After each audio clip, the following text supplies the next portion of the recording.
वचन में दी गई वस्तु पर हमारा अधिकार है गरुड़, और दास होने के नाते हमारा अधिकार, हमारे भाग का अमृत तुझे प्रभु से मांगना चाहिए था। शेषनाग वासुकी,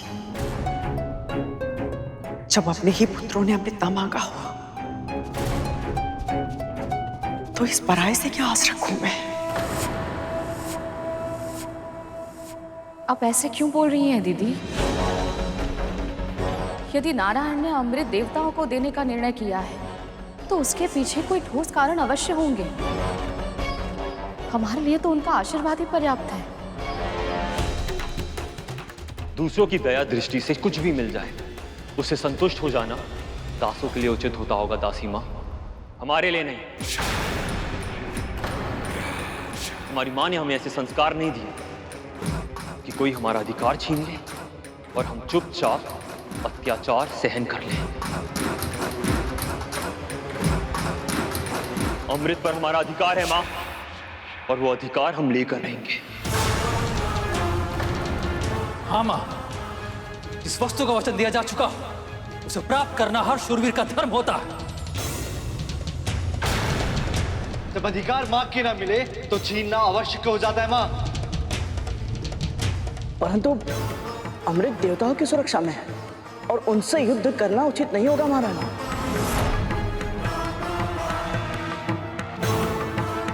दीदी, नारायण के विरुद्ध जाने की भूल मत कीजिए, रोकिए इन्हें। आशीर्वाद दीजिए माँ।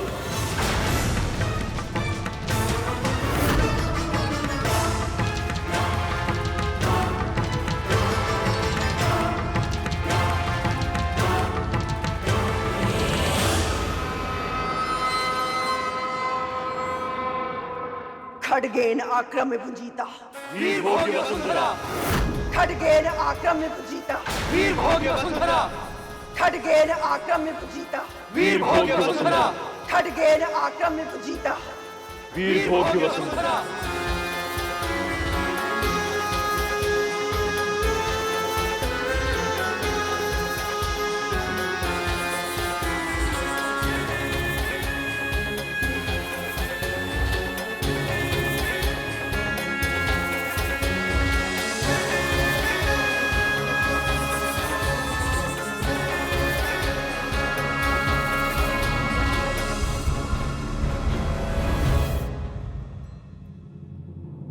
अब क्या होगा मां?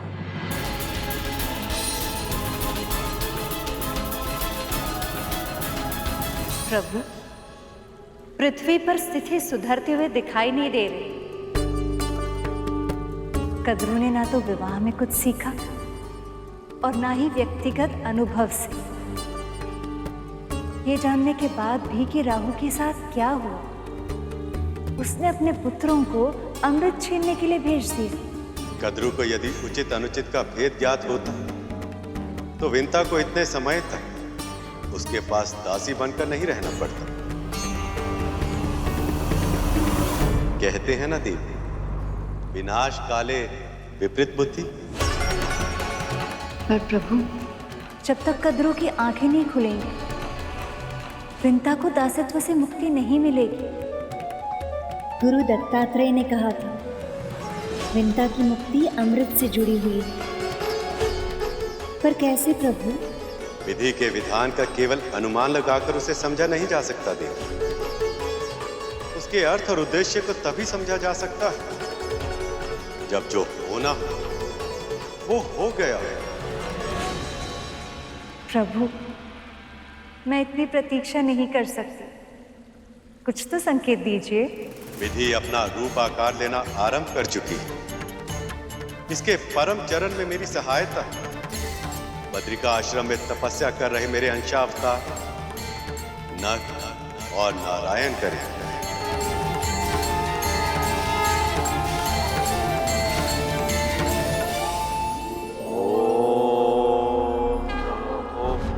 भगवते वासुदेवाय। ओम नमो भगवते वासुदेवाय। ओम नमो भगवते वासुदेवाय। वासुदेवाय। ओम नमो भगवते वासुदेवाय। ओम नमो भगवते वासुदेवाय।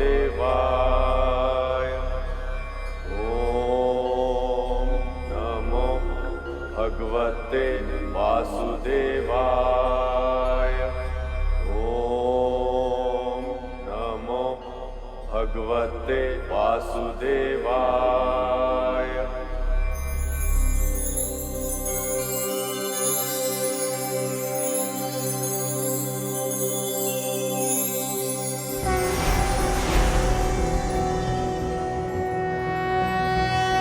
नमस्ते ब्रह्मरूपाय विष्णुरूपाय ते नमः।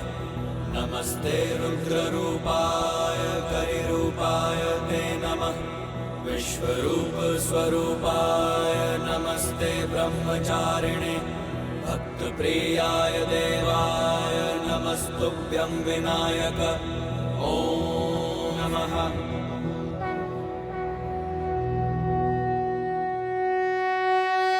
नर नारायण, गरुड़ के आध्यात्मिक उत्थान का समय आ गया है।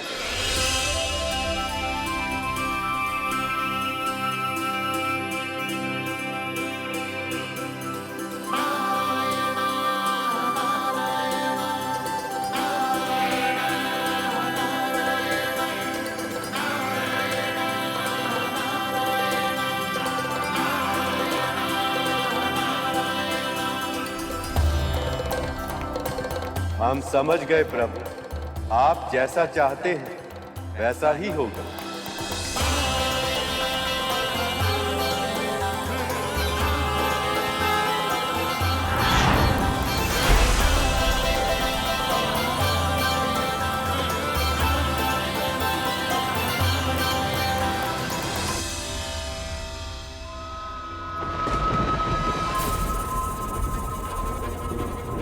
कहाँ रह गए मेरे पुत्र?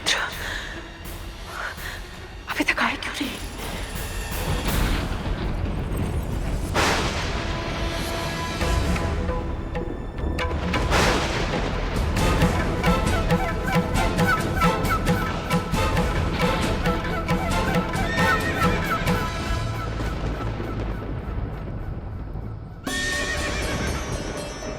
देवराज इंद्र का रथ, इसका अर्थ है मेरे पुत्र विजयी हुए।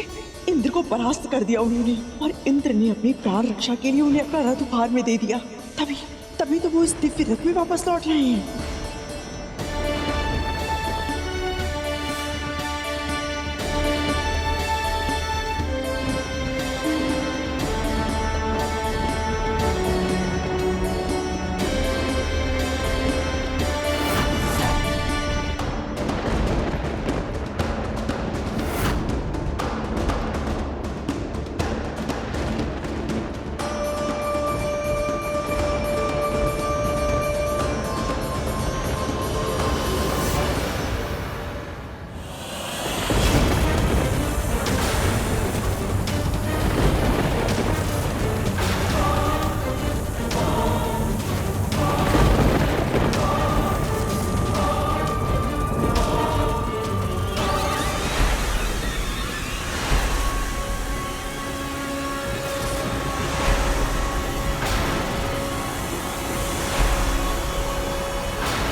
जिनका भाई अपने तन पर लगने वाले कोटि कोटि घावों के बारे में तनिक भी चिंता किए बिना समुद्र मंथन में स्वयं को घिसता रहा, कष्ट सहता रहा,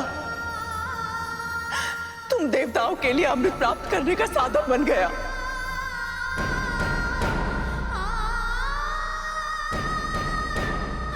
उन्हीं के साथ इतना निष्ठुर व्यवहार।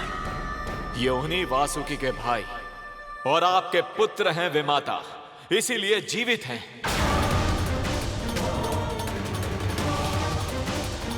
अन्यथा अमृत छीनने के दुस्साहस में मृत्यु दंड मिला होता इन्हें।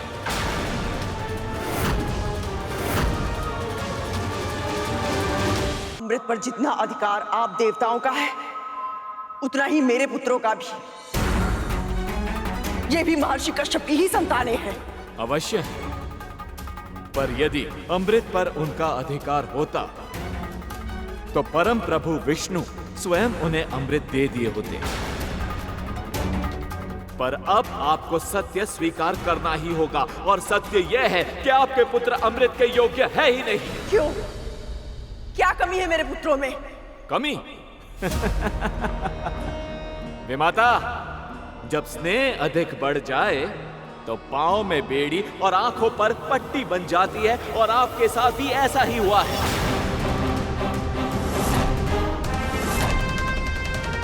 माना मेरे नाग भाइयों ने अमृत की लालच में आकर देवराज पर आक्रमण करने की भूल की है, किंतु इन्हें बड़ी मां से इस प्रकार से बात नहीं करनी चाहिए।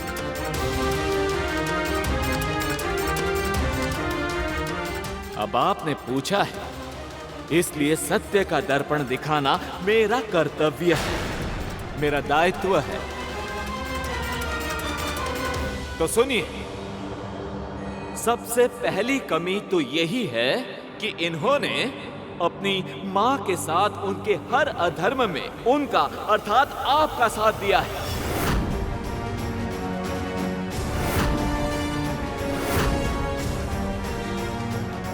फिर चाहे वो अपनी विमाता देवी विंता को दासी बनाकर उनके साथ अपमानजनक व्यवहार करना हो, या फिर डिम के भीतर अपने भाइयों के प्राण लेने का प्रयास करना हो।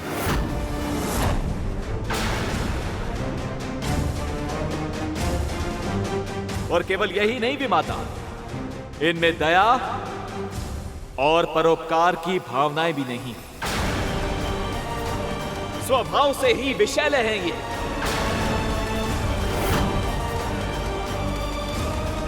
पर यदि अमृत पर इनका अधिकार हो गया तो पृथ्वी का संतुलन बिगड़ जाएगा, और मैं ये होने नहीं दूंगा विमाता।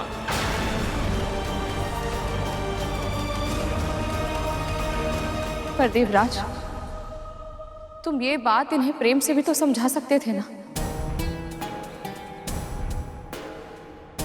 तुम भी तो इनके भाई हो ना। हाँ देवराज, माँ सही कह रही है। इनके साथ इतने निष्ठुर व्यवहार की आवश्यकता नहीं थी। विमाता विंता, गरुड़, आप दोनों भूल रहे हैं कि पहला आक्रमण इन्होंने किया था।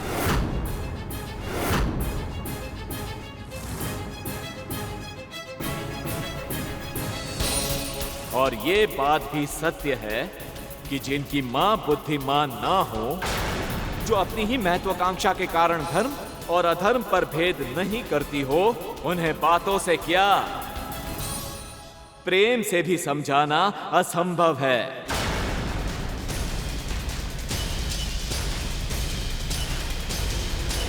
नियम के अनुसार मृत्यु दंड मिलना चाहिए इन्हें, पर मैंने इनके प्राण दान में दिए हैं। ये दया नहीं है तो और क्या है विमाता?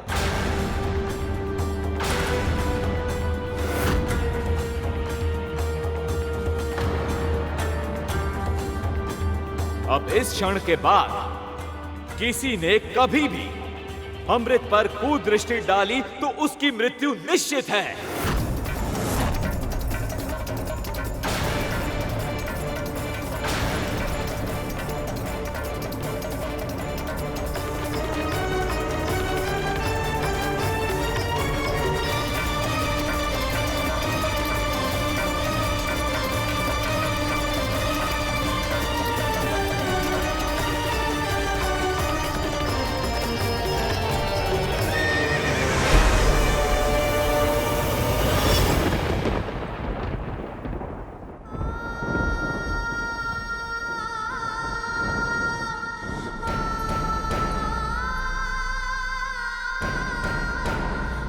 स्वयं को संभालिए दीदी,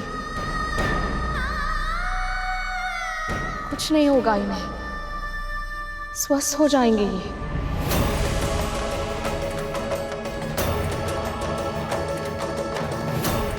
माँ ने इन्हें रोका भी था कि प्रभु विष्णु की इच्छा के बिना अमृत ग्रहण करना इन सबों के लिए उचित नहीं होगा।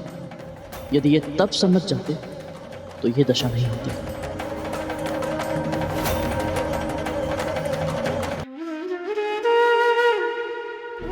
बहुत पीड़ा पहुंची है बड़ी माँ को। देवराज को इनके पुत्रों के विषय में ऐसे कटु वचन नहीं कहने चाहिए थे।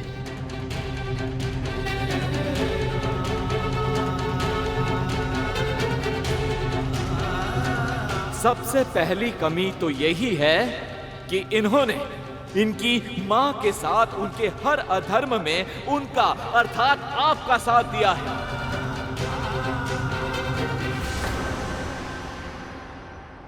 ये उन्हीं वासुकी के भाई और आपके पुत्र हैं विमाता कद्रु, इसीलिए जीवित हैं, अन्यथा अमृत छीनने के दुस्साहस में मृत्यु दंड मिला होता इन्हें।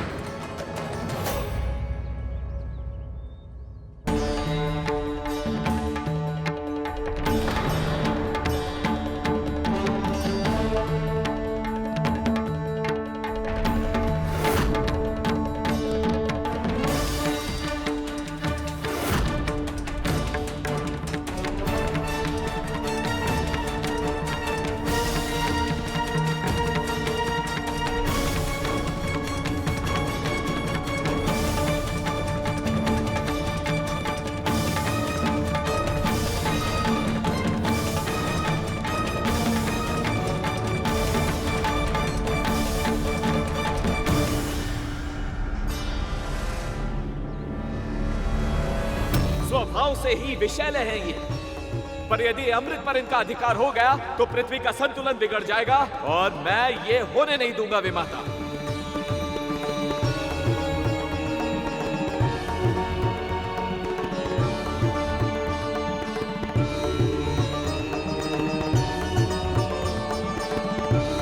विमाता, जब स्नेह अधिक बढ़ जाए तो पांव में बेड़ी और आंखों पर पट्टी बन जाती है, और आपके साथ भी ऐसा ही हुआ है।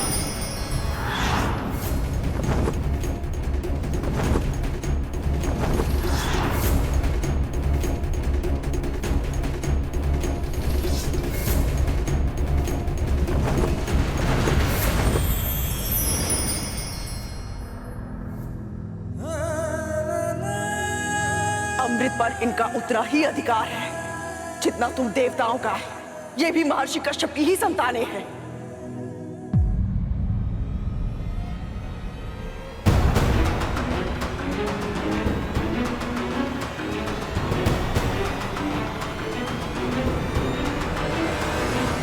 मैं जहां जहां जा रहा हूं ये दोनों मुझे वहां दिख रहे हैं, और ये मुझे इस प्रकार क्यों देख रहे हैं?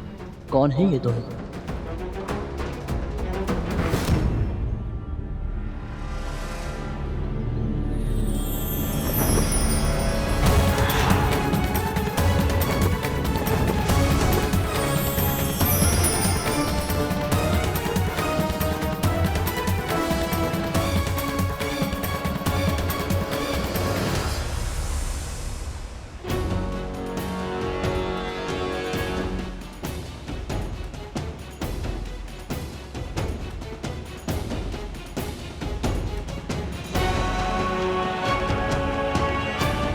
ये अवश्य ही कोई देव आत्मा होगी। ये मुझे हर जगह दिख रहे हैं और इनके दर्शन से मन में शांति का अनुभव हो रहा है।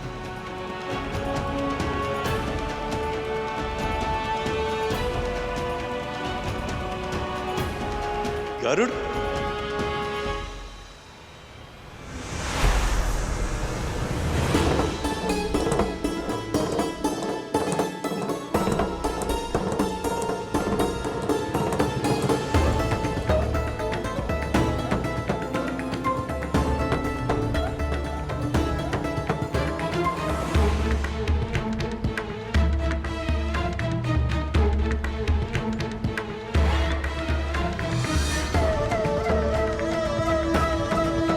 आप दोनों कौन हैं?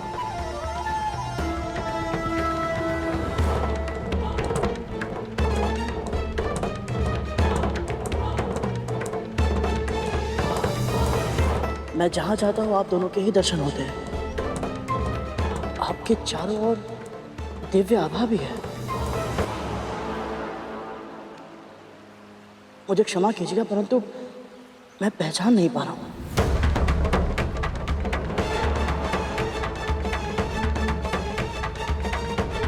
मैं नर हूं और ये है नारायण।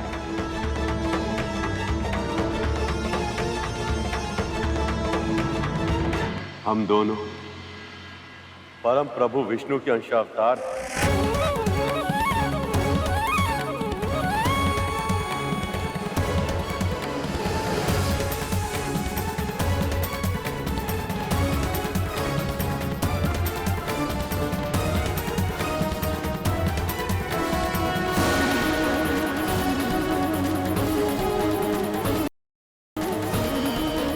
तुम्हारी कुंडलिनी जागृत करने हेतु नर नारायण से शिक्षा आवश्यक है, किंतु देखना ये कि क्या तुम इनके दिए ज्ञान को ग्रहण कर पाओगे। मैंने जो तुम्हारे लिए लक्ष्य सोचा है, क्या तुम उसके योग्य बन पाओगे?